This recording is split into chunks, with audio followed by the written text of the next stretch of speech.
हरे कृष्णा। तो आप सबका स्वागत है। आज हमारा टॉप मोस्ट योगा का छठा सेशन है, फिफ्थ सेशन, माफ़ करिएगा, पांचवा सेशन है। और उससे पहले आज पांचवा सेशन भी है, आज 5 अगस्त भी है।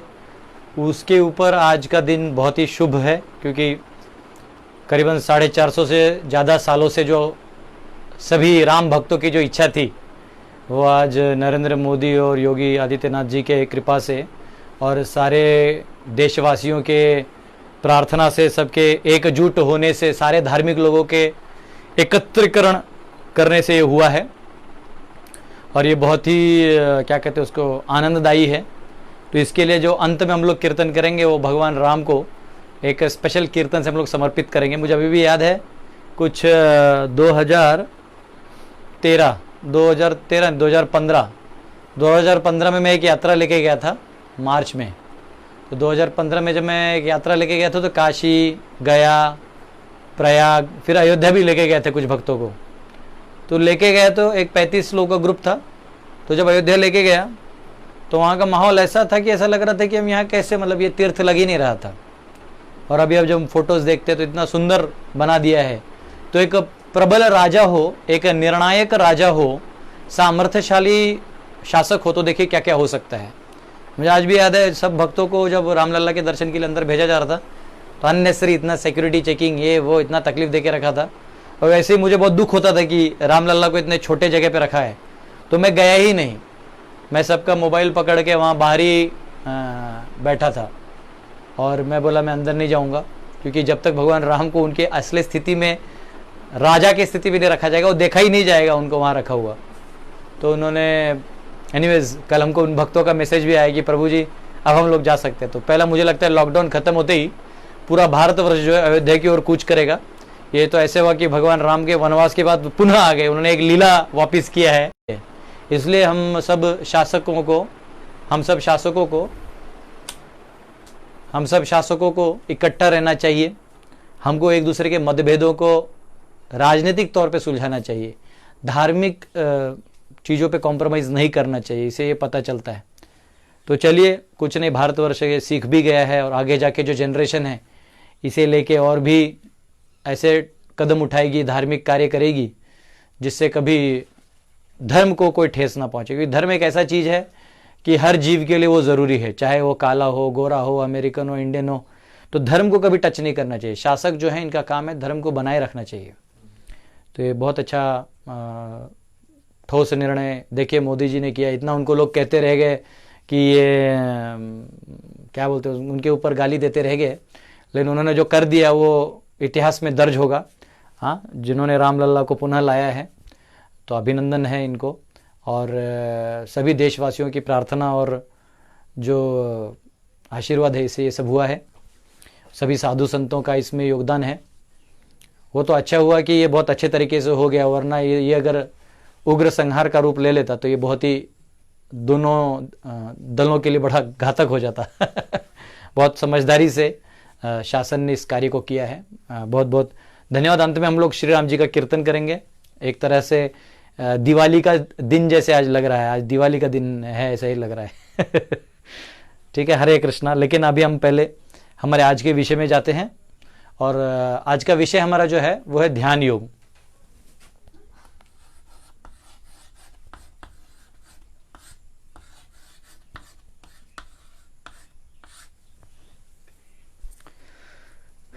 ठीक है, तो आप सबको अभी मैं थोड़ा रिवाइज कर दूं कि हमने पहला देखा कर्मकांड, सकाम कर्म, फिर निष्काम, फिर ज्ञान।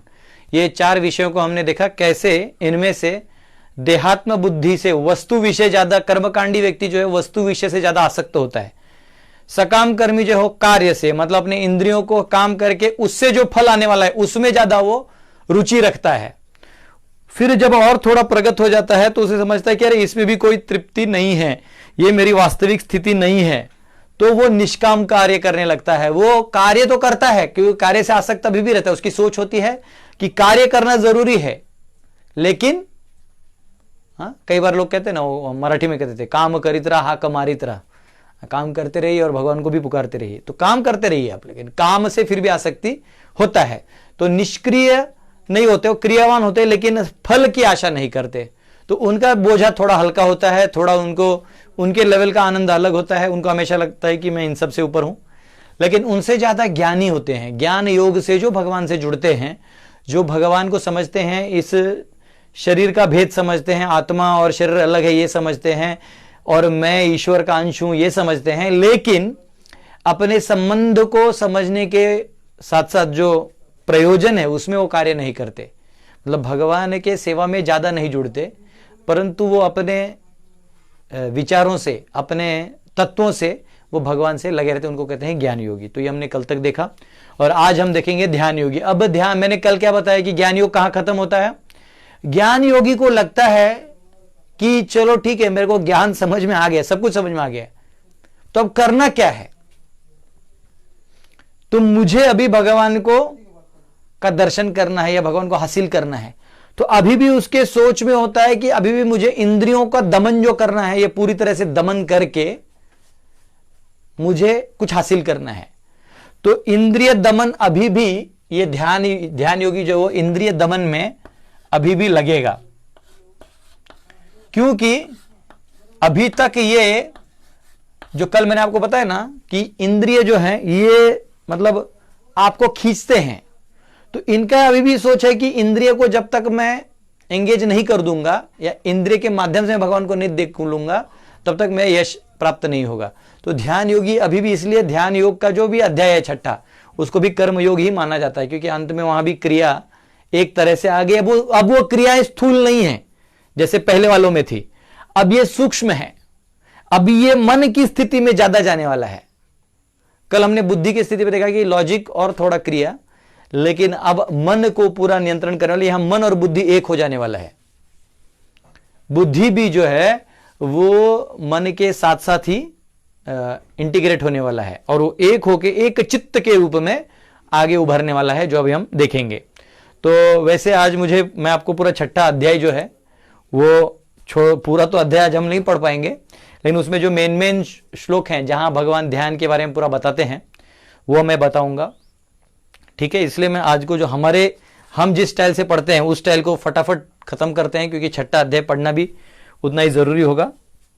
तो इनका तत्व होता है कि आप क्या करिए कि आप तपस्या से परमात्मा को देखने का प्रयास करिए। तप से परमात्मा का दर्शन,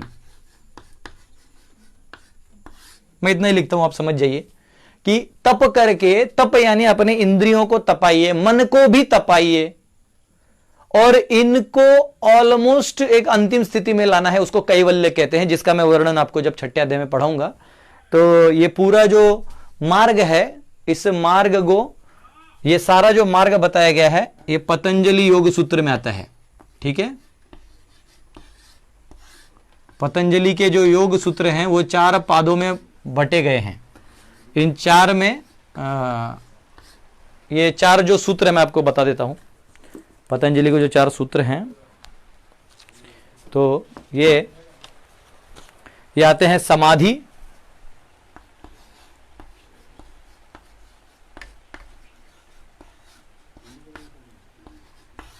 इथपर्यंत दिसते ना खालचं, साधन,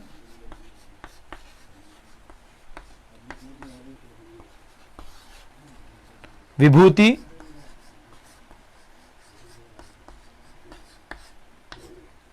और कैवल्य।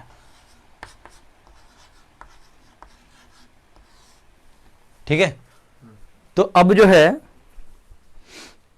समाधि, यानी जो पहला स्टेज है वो समाधि, यानी इंद्रियों को और मन को डिसएसोसिएट करना है।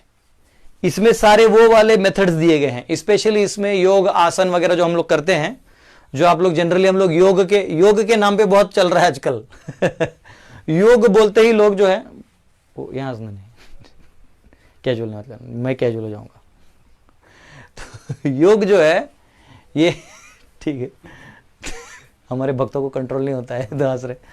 तो योग जो है ये बेसिकली क्या है, आप देखेंगे मॉडर्न इरा में सब लोग बस इनहेल एक्सहेल यही करवा के उसको योग का नाम दे देते हैं, जबकि उस योग का और उस योग का, असली योग का कोई लेना देना नहीं है। तो ये जो योग है वो आपको शरीर से स्वस्थ बना सकता है, थोड़ा निरोगी बना सकता है, वो कोई दिक्कत नहीं। अगर आप उसके लिए कर रहे हैं तो जरूर करिए। लेकिन ये जो समाधि में जो मेथड दिया गया है, हाँ, यम नियम प्रत्याहार ध्यान धारणा समाधि, इससे क्या है कि आप ऐसे से नियम पालन करते हैं कि धीरे धीरे धीरे धीरे आप अपने इंद्रियों की आसक्ति से और इनकी खींच से विलिप्त हो जाते हैं और आपकी शारीरिक स्थिति जो है वो स्थिर हो जाती है, मानसिक स्थिति भी विचलित नहीं होती। उसका वर्णन हम जब अध्याय पढ़ेंगे उसमें भी आने वाला है। जैसे दिया होता है ना, जो हम लोग दिवाली में दिया लगाते हैं ऐसा,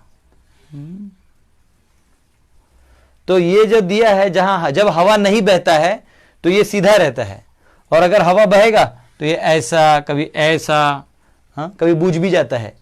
तो वो कहते हैं अनवेवरिंग दिए की तरह होना चाहिए, हमारा मन एकदम कॉन्सेंट्रेटेड होना चाहिए।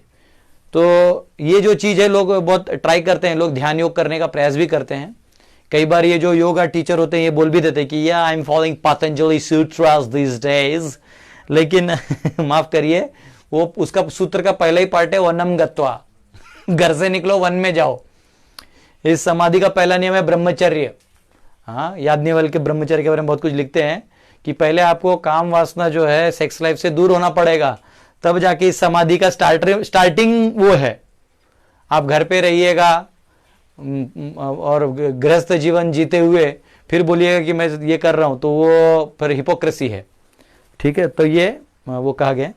तो उसके बाद जो है ये एक स्टेज इन्होंने, ये पूरा एक पहला एक पाद है, पाद यानी इसमें सारे वर्सेस हैं जो आपको बताते करना क्या है। फिर दूसरा है साधन। साधन में क्या होता है कि आपको देखना किसे है। चलो इंद्रियों को रोक दिया, मन को स्थिर कर दिया, अब क्या? तो अब साधन को लक्ष्य करो। साधन कौन है? परमात्मा। साधन परमात्मा है, या पंचकोश के दृष्टि से ये विज्ञानमय कोश हैं। ठीक है ना, है ये विज्ञानमय कोश को देखना है। जैसे वो छठे अध्याय में भी आएगा डिटेल में, तो इधर बताए तो ताकि तब अध्याय पढ़ेंगे तो और आसान हो जाएगा कि आप कई लोग बोलते हैं नहीं नहीं आत्मा है तो दिखाइए, अगर आत्मा है तो दिखाइए। अरे भैया, ये चमड़े से आप आत्मा को नहीं देख सकते, तो परमात्मा तो दूर की बात है। तो परमात्मा को देखने के लिए आप विज्ञानमय को देखने के लिए ज्ञानमय स्थिति में जाना जरूरी है, यानी आत्मा के स्थिति पर रहेंगे तब आत्मा उस परमात्मा को देख पाएगा। ठीक है, तो उसको प्राप्त करने में लगने वाले को साधन कहते हैं। विभूति होता है जिसमें ये इसी का एक रिफाइंड स्टेज है और आगे का एक स्टेज है। और कैवल्य होता है कि जब आप परमात्मा को देखने के बाद अपनी स्वाभाविक स्थिति यानी स्वरूप स्थिति को जान जाते हैं, तो उसे कहते हैं कैवल्य स्थिति। तो वैसे तो मोनिस्ट, यानी जब इसी श्लोक का ट्रांसलेशन निर्विशेषवादी लोग करते हैं तो वो कहते हैं कि कैवल्य यानी वॉइड। वॉइड तो वॉइड बेसिकली कुछ है नहीं। प्रभुपाद तो अपने पर्पण में सीधा लिखते there is nothing called void, यानी ऐसा शून्य करके कोई चीज है नहीं। इनफैक्ट लोग वैक्यूम भी बोलते हैं कि स्पेस में वैक्यूम है। माफ करिएगा, स्पेस में कोई वैक्यूम नहीं है, there is nothing called vacuum. ठीक है, ये एक कॉन्कॉक्टेड कंसेप्ट है। आप वैक्यूम क्रिएट कर सकते हो लेकिन वो अंत में वो ज्यादा देर रहेगा नहीं। तो ये जो स्वरूप है, ये स्वरूप जो एक्चुअली पतंजलि की योग फॉलोअर्स हैं वो कहते हैं ये कैवल्य स्वरूप जो है, ये जब आपकी अपनी आत्मा की स्थिति, यानी इसको इंग्लिश में कहते हैं constitutional position of being subordinate to Vishnu.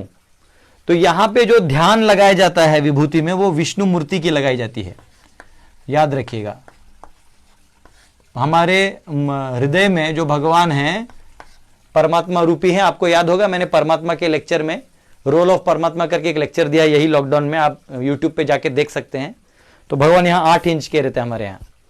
तो ये पूरा पीतांबर वस्त्र है, कुंडल है, सब कुछ वर्णन मैंने उसी लेक्चर में दिया है, आप सुन सकते हैं जाके। तो उस विष्णु मूर्ति का विभूति में दर्शन करते हैं और कैवल्य में उसको देखने के बाद अपने स्वरूप का भी उनको पता चल जाता है जी मैं कौन हूं। तो ये बहुत हायर स्टेज है। तो ये स्टेज में पहुंचते हैं। तो ये एक्चुअली ये इस चौथे पाद के 34वें श्लोक में, सबसे अंत में जो श्लोक है वो मैं आपको कोट करके बताता हूं कि अंत क्या है, ये जो ध्यान का जो तत्व है उसका अंत क्या है। सुनिए, बहुत सुंदर श्लोक है, मैं लिख के रखा। पुरुषार्थ शून्यानाम गुणानाम प्रति प्रसव कैवल्यम स्वरूप प्रतिष्ठा व चिति शक्ति रेती। पुरुषार्थ शून्य गुणों का अपने कारण में विलीन हो जाना कैवल्य है। इधर क्या खत्म हो जाएगा? पुरुषार्थ खत्म हो जाएगा। पुरुषार्थ क्या है? धर्म अर्थ काम मोक्ष। तो धर्म अर्थ काम मोक्ष में अंत पुरुषार्थ क्या है? मोक्ष। तो मोक्ष एक्चुअली भक्ति योगी अलग कहते हैं, भक्ति योगी आगे लेके जाएंगे, पंचम पुरुषार्थ भक्ति। लेकिन ये जो पुरुषार्थ है, जो पुरुषार्थ आपको 13वां अध्याय जो मैंने पढ़ा है उसमें मैंने आपको बताया पुरुष यानी भोक्ता। तो एक भोक्ता की जो भावना है उसका अंत हो जाएगा और आपको स्वरूप वाला चीज पता चल जाएगा।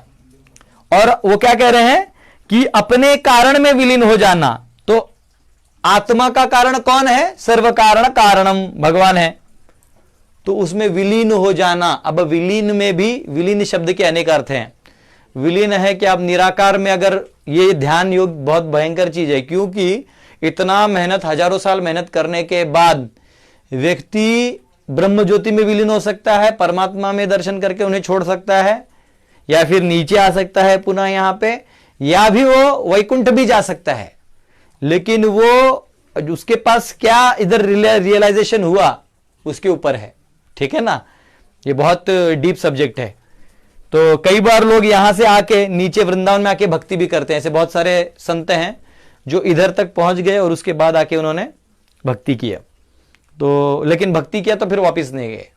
ठीक है, तो ये हम देख रहे हैं। और फिर वो कह रहे हैं, अथवा यूं कहिए कि चित्त शक्ति का अपने स्वरूप में प्रतिष्ठित हो जाना कैवल्य है। क्योंकि अब जो है आत्मा का जो चित्त शक्ति है, यानी आत्मा है और उसकी जो ये चेतना है, चेतना को चित्त शक्ति कहते हैं, जो विस्तारित है, पूरे अभी तक इंद्रियों में विस्तारित थी, वो हट के अब यहां से भगवान में लग चुका है, तो उसे कहते हैं कैवल्य स्थिति। ठीक है, तो ये बेसिकली सिद्धांत है इनका। ठीक है, तो एनीवेज मैं इसको तो रब नहीं करूंगा अभी। ठीक है, इनका एक्टिविटी क्या है, क्रिया क्या है?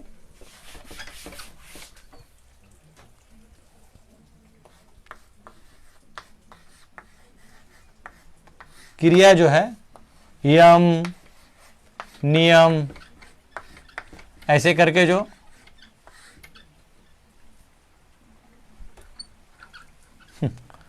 ये जो ऐसे 8 ध्यान धारणा समाधि, एक्चुअली वो फ्रिक्शन मार रहे हैं, अब नहीं मारेगा।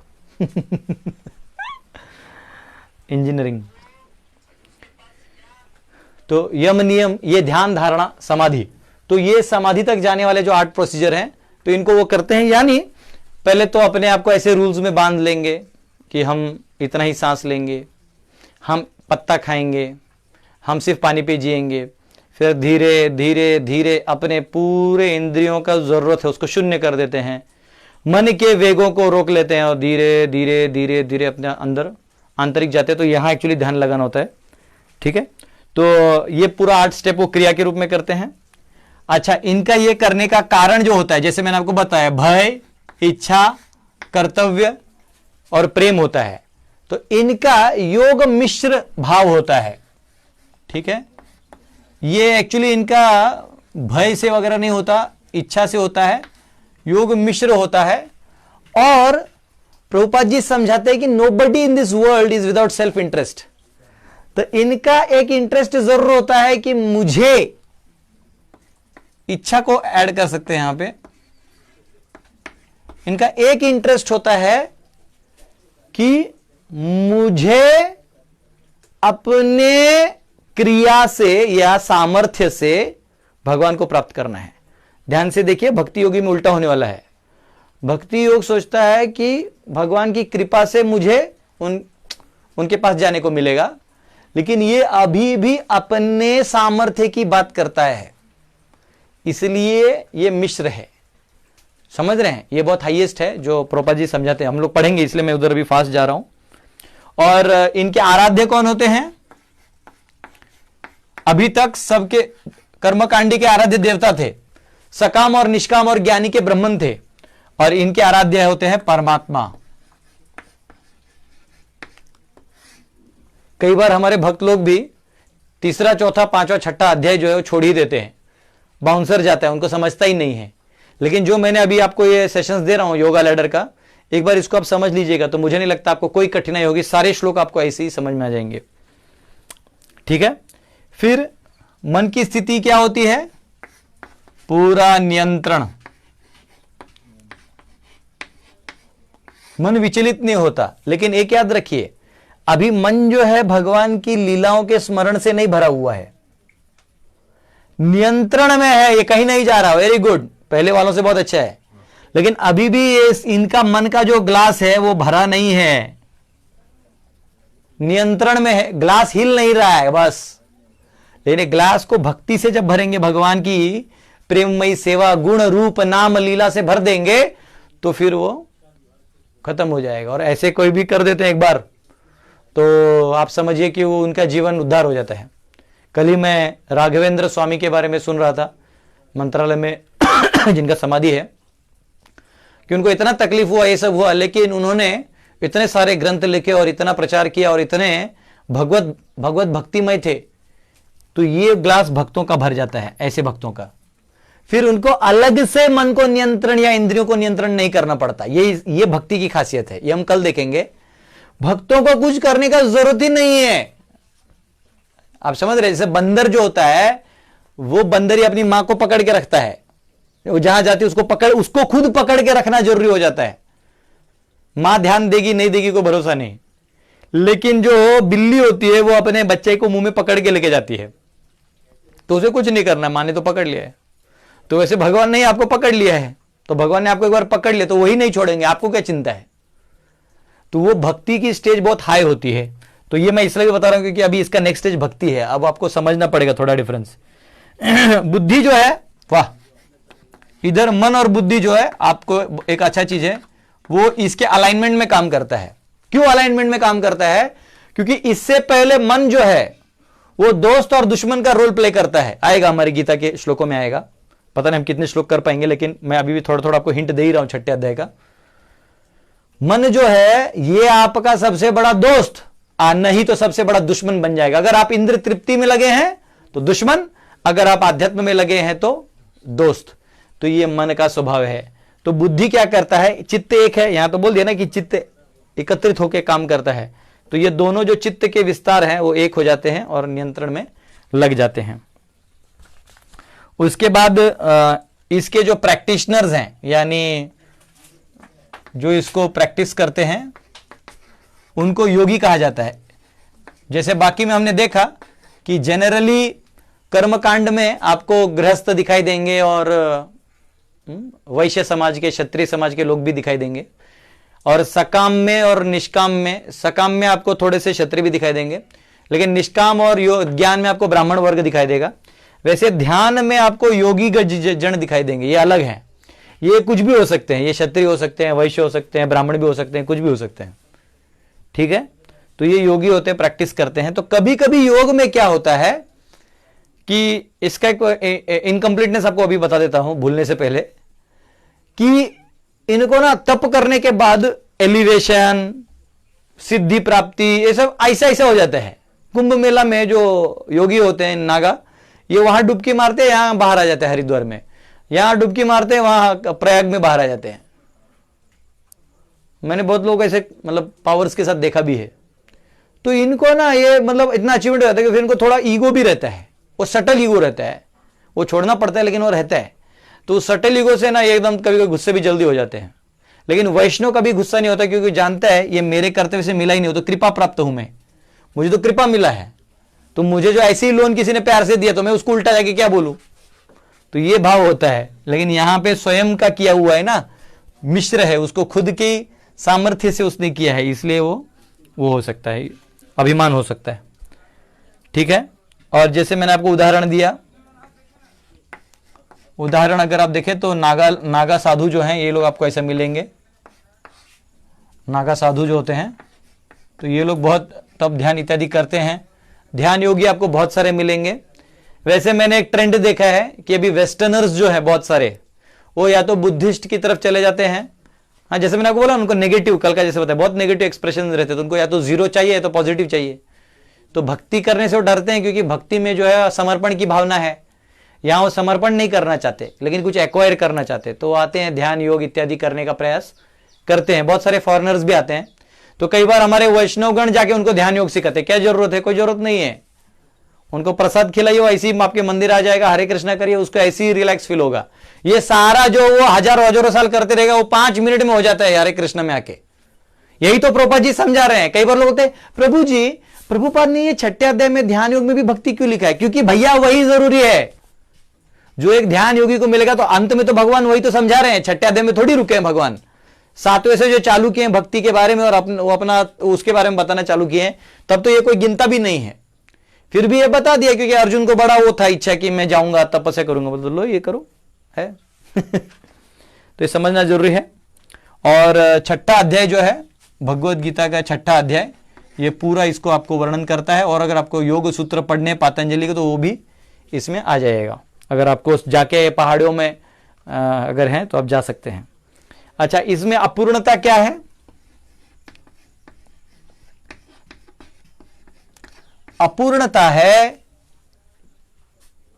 कि बहुत इंपॉर्टेंट चीज है, ये नोट डाउन करिए। इधर उसने विष्णु मूर्ति का दर्शन कर भी लिया, हाईएस्ट, पीछे कोई है तो छोड़ ही दीजिए। इसके हाईएस्ट में भी वो जब अगर पहुंच जाएगा, विष्णु का दर्शन तो दुर्योधन ने भी किया था, कृष्ण का दर्शन दुर्योधन ने भी किया, लेकिन कहां समर्पण किया? तो क्योंकि अभी तक आपको भगवान के श्रवण कीर्तन का आनंद नहीं हुआ है, तो भगवान से प्रेम होगा ही नहीं। तो यहां बहुत रिस्क है कि आप भगवान को समर्पण करो। इसलिए अपूर्णता इसमें एक अपूर्णता क्या है कि भगवान से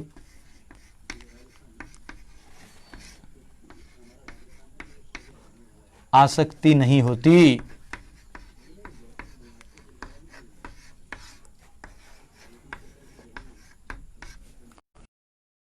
को भगवान से आसक्ति नहीं होती, दर्शन कर लेता है। यानी जैसे आप में से कई लोगों को America, we want to go to America, Finland, Switzerland, ये वो, तो आदमी बहुत मेहनत करके वहां नौकरी वोकरी लेके वहां चले जाता है। हाँ, कई बार मैंने देखा है कि हमारा लड़का हमारा लड़की साइंटिस्ट हो गई है, and now you know that in research in Netherlands. क्या सर्च किया तुम लोगों ने? कोरोना रिसर्च इन नीदरलैंड्स। तो ठीक है, नीदरलैंड्स जाएंगे, उधर से फोटो खींचेंगे। एक्चुअली उधर जाने तक ही मन में खुशी रहता है। एक बार वहां पहुंच गए तो ऐसा लगता है, अरे तो अपने गांव जैसा है। ये तो वही हरा घास यहां भी उग रहा है, वही आदमी है। यहां तो लोग आदमी को तल के खा रहे हैं। भैया इससे अच्छा तो इंडिया है, इधर कम से कम भुजिया पकौड़ा खाते हैं, यहां तो कुछ भी खा लेते हैं, मांस मछली सुअर कुछ भी। हॉट डॉग यानी जो कुत्ते का इंटेस्टाइन होता है उसको तल के लोग खा लेते हैं, सोचिए तो वो देखता है कि दिखने में तो बड़ा सुंदर है, लेकिन कुछ है नहीं। वैसे ही यहां वो दर्शन तो कर लेता है यहां तक मेहनत करके, लेकिन भगवान से आसक्ति होने के चांसेस ज्यादा नहीं रहते। तब वो उसको मौका भगवान देते हैं इधर भक्ति में आने का। तो समझ जाते कि दर्शन तो कर लिया है, पर मुझे टोटली नहीं समझ पाया है। टोटल समझवाने के लिए वो फिर भक्ति मार्ग में आगे लाते हैं। तो ये मैंने आपको बताया। आप ये लिख लीजिए, क्योंकि फिर मैं इसको पढ़ूंगा तो गीता के कुछ श्लोक बताऊंगा।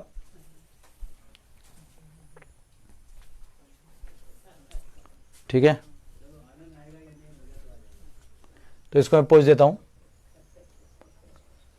या फिर इसको रखता हूं मैं थोड़ी देर, क्योंकि जब हम गीता पढ़ेंगे तो आपको कुछ समझ में आएगा। हमारे पास 15 मिनट और हैं, तो मैंने कुछ ज्यादा नहीं, कुछ ही 33 हम लोग 33, तो ये अपूर्णता जो है वो 33 में अर्जुन डिस्कस करने वाले हैं। 6.33 में अर्जुन डिस्कस करने वाले हैं। तो 33 से पहले जितना श्लोक हम लोग पढ़ सकते ध्यान योग का, हम लोग पढ़ने का प्रयास करेंगे। ठीक है, तो ये बहुत सुंदर आता है। श्री भगवान वाच।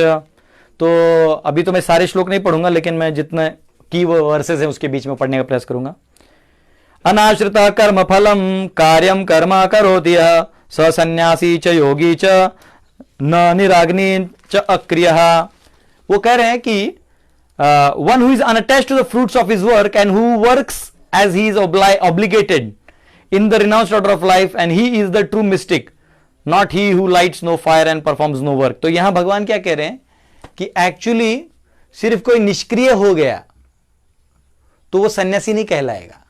सन्यासी तो तब कहलाएगा जब वो पूरा मन बुद्धि भगवान में लगाएगा। तो पहले ही श्लोक में भगवान भक्ति के बारे में ही बोल रहे हैं, वो एक्चुअली इसका खंडन पहले में ही कर दिए हैं, फिर भी लेकिन अब वो ध्यान योग का बारे में बताने वाले हैं। ठीक है, क्योंकि प्रभुपाद जी यहां समझाते हैं कि अभी भी इनका एक इच्छा रह गया होता है, सेल्फ इंटरेस्ट। अभी भी इनका सेल्फ इंटरेस्ट क्या है कि मुझे विरक्ति चाहिए total.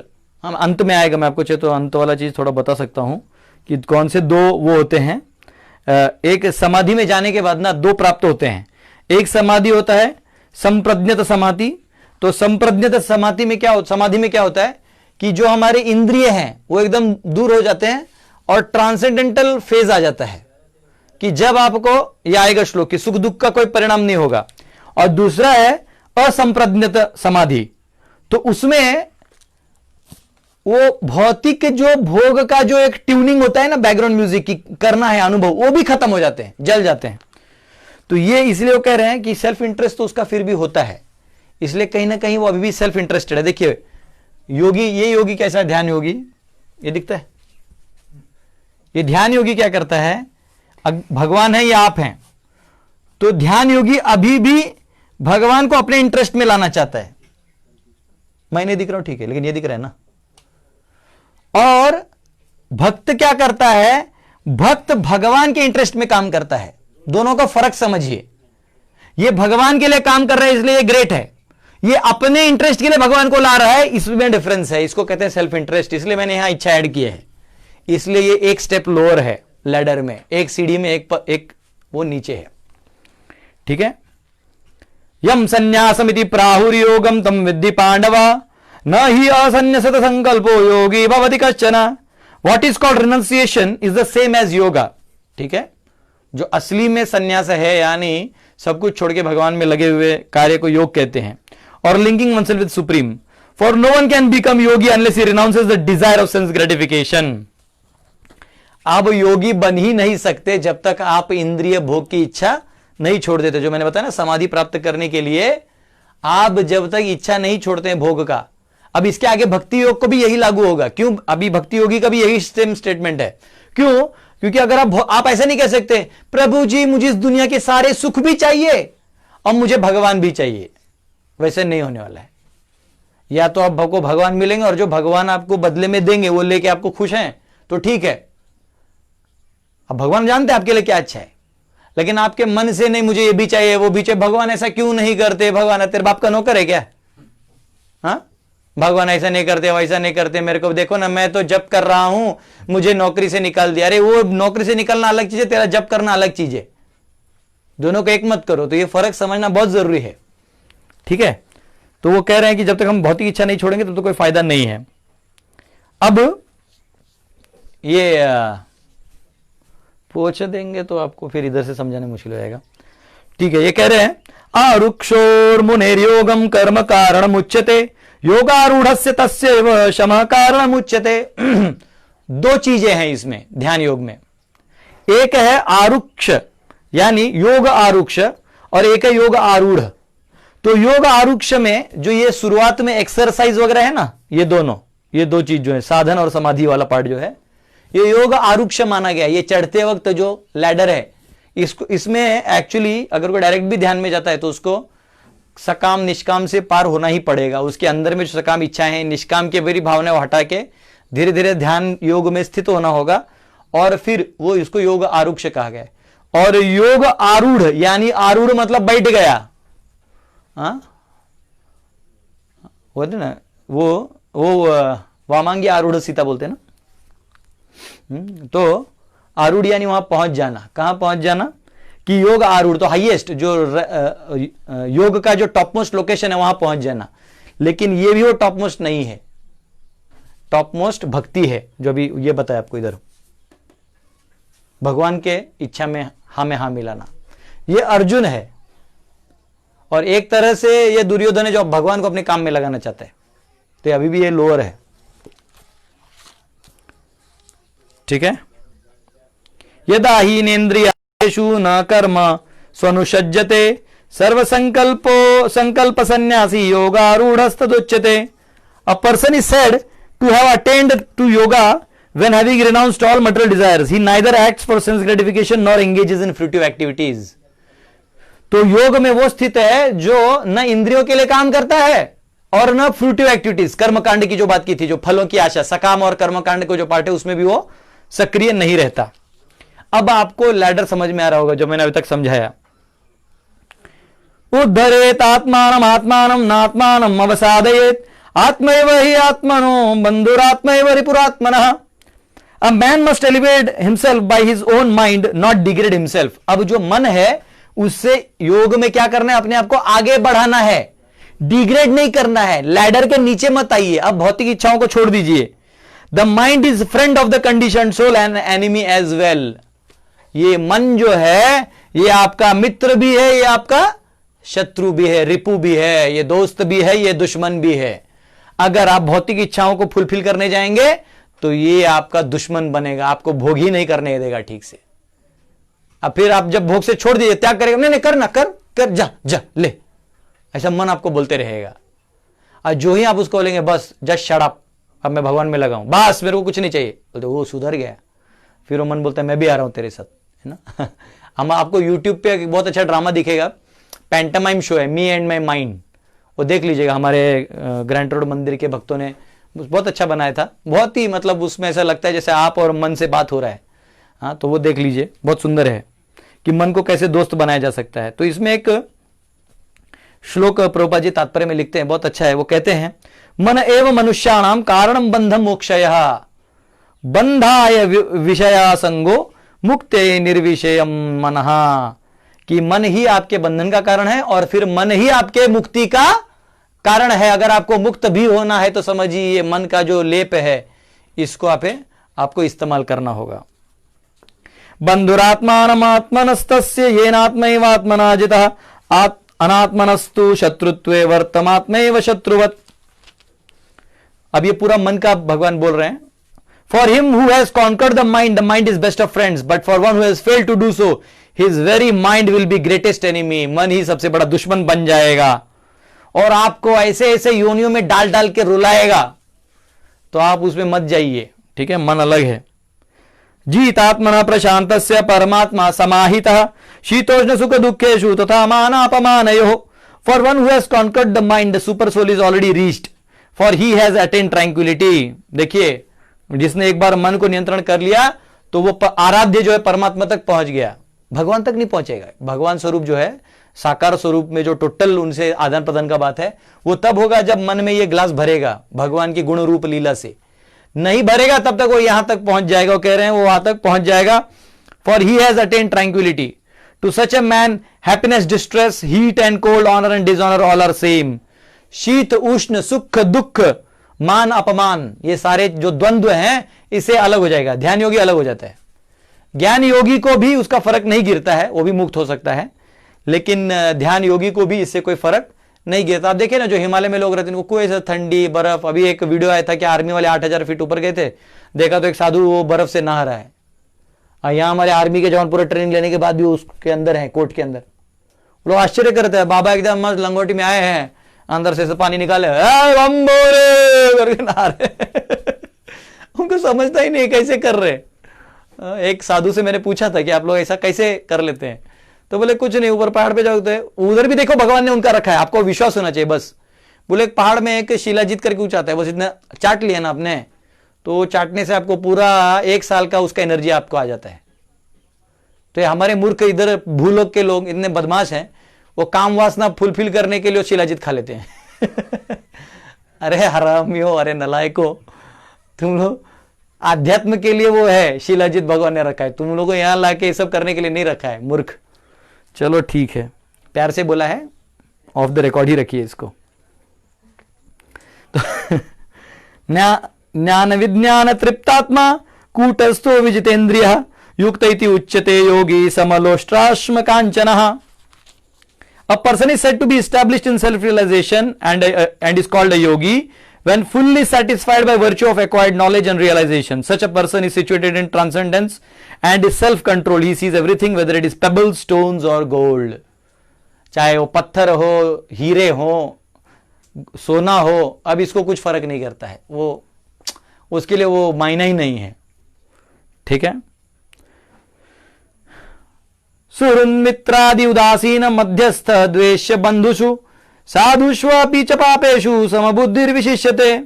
A person is said to be still further advanced when he regards all the honest well-wishers, friends, enemies, envious, pious, sinner and those who are indifferent and impartial with an equal mind. वाह, ऐसे जो व्यक्ति है वो क्या करता है, अपना मन उसका इतना नियंत्रित हो जाता है कि उसको दोस्त दुश्मन कुछ सब एक हैं, उसके लिए कोई उसके लिए मायना नहीं रखता है। उसके बाद अगर कोई उनका द्वेष भी कर रहा है तो उसे वो उसका द्वेष नहीं करता।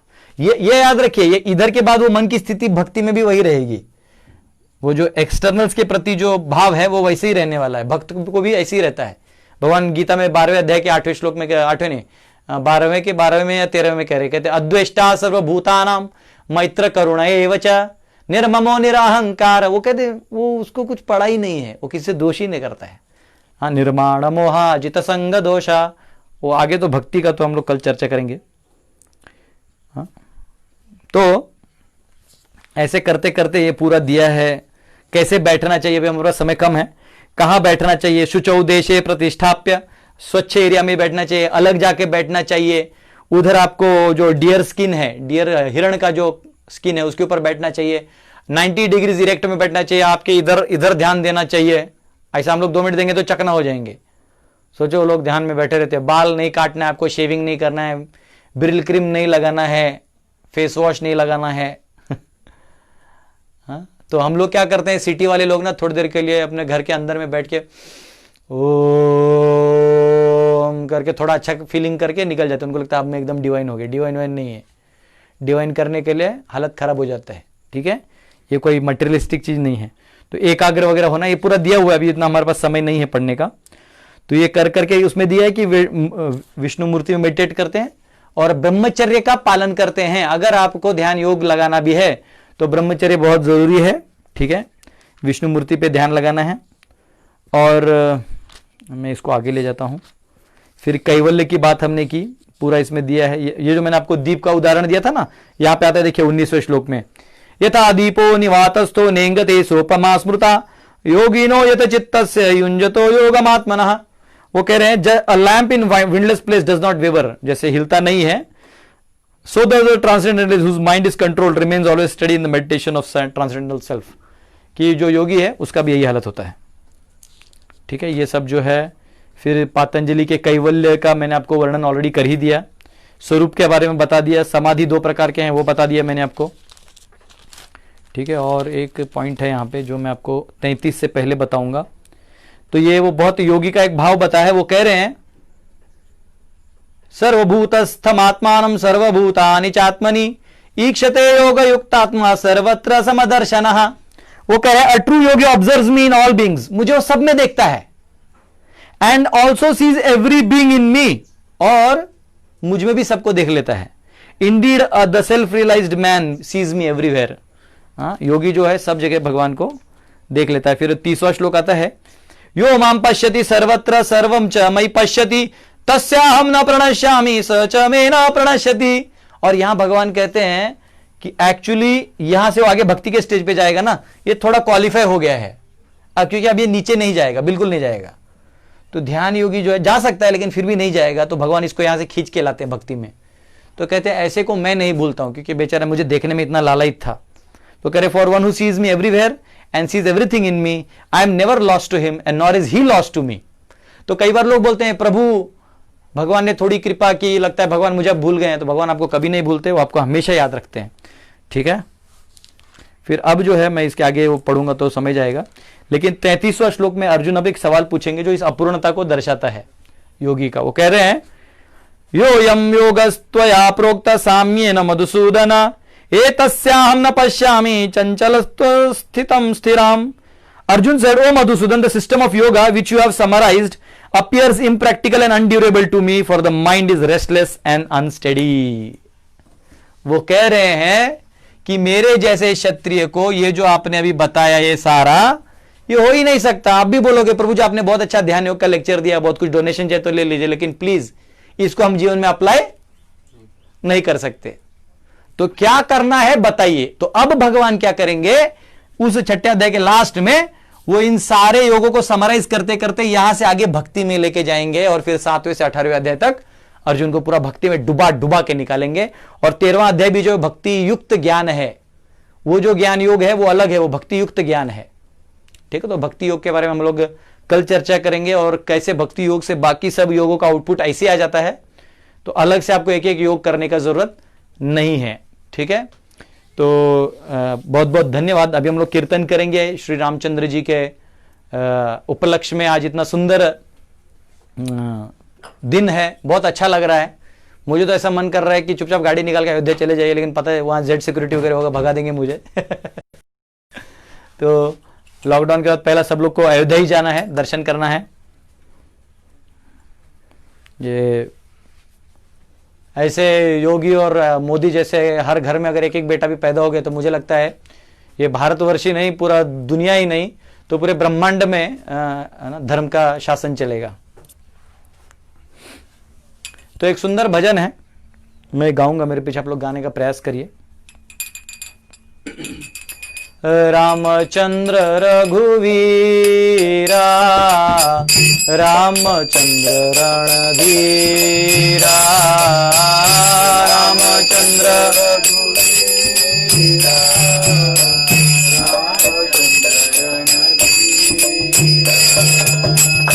रामचंद्र रघुवीरा, रामचंद्र रणधीरा, रामचंद्र रघुवीरा,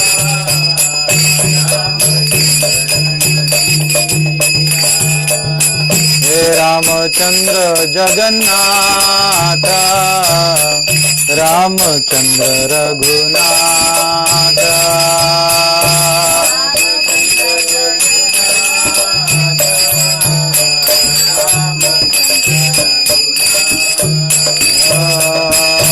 रामचंद्र जगन्नाथ, रामचंद्र रघुनाथ,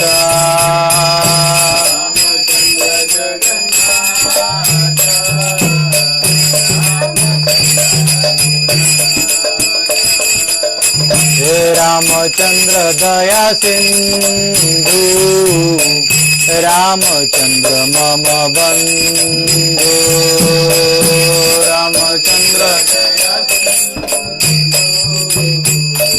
रामचंद्र मम बंधु, रामचंद्र दया सिंधु, रामचंद्र मम बंधु,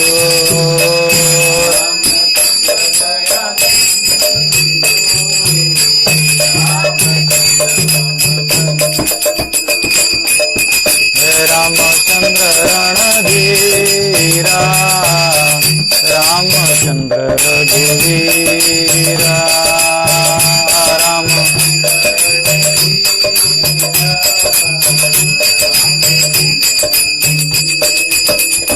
हरे कृष्णा कृष्ण कृष्ण हरे हरे, हरे राम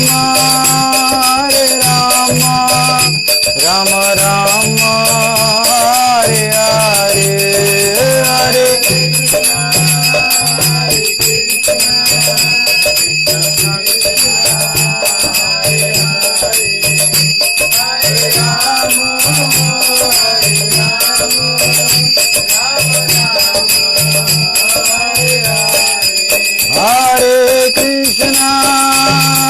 कृष्णा कृष्ण कृष्ण हरे हरे, हरे राम राम राम हरे हरे, हरे कृष्ण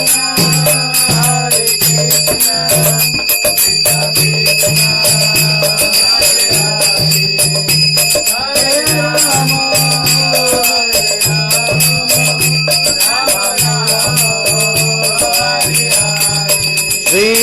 राम जय जय राम, श्री राम जय जय राम, श्री राम जय जय राम, श्री राम जय जय राम,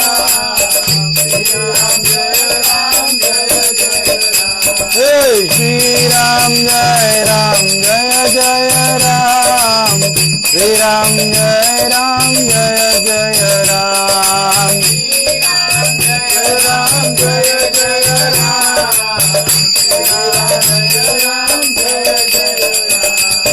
रघुपति राघव राजा राम, पतित पावन सीताराम, रघुपति राघव राजा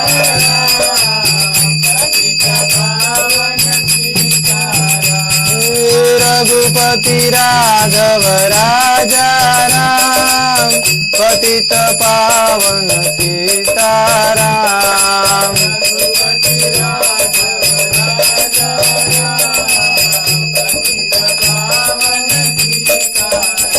सीताराम सीताराम सीताराम सीताराम,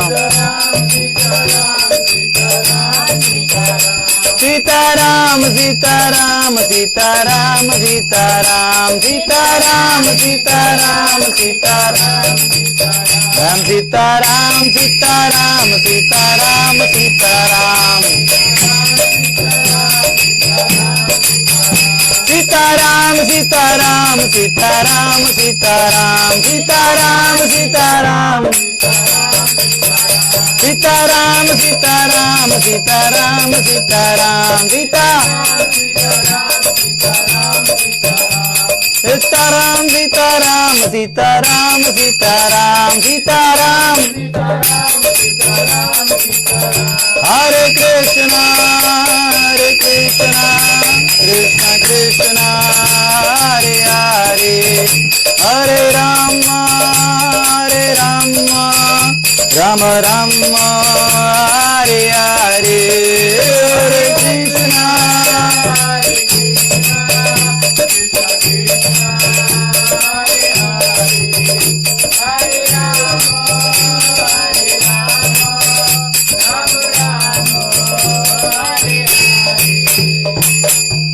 बोलो युग धर्म हरिनाम संकीर्तन की जय, सीताराम लक्ष्मण हनुमान जी की जय, श्रील प्रभुपाद की जय। बहुत बहुत धन्यवाद आपका। कल मिलेंगे हम लोग भक्तियों को समझने के लिए।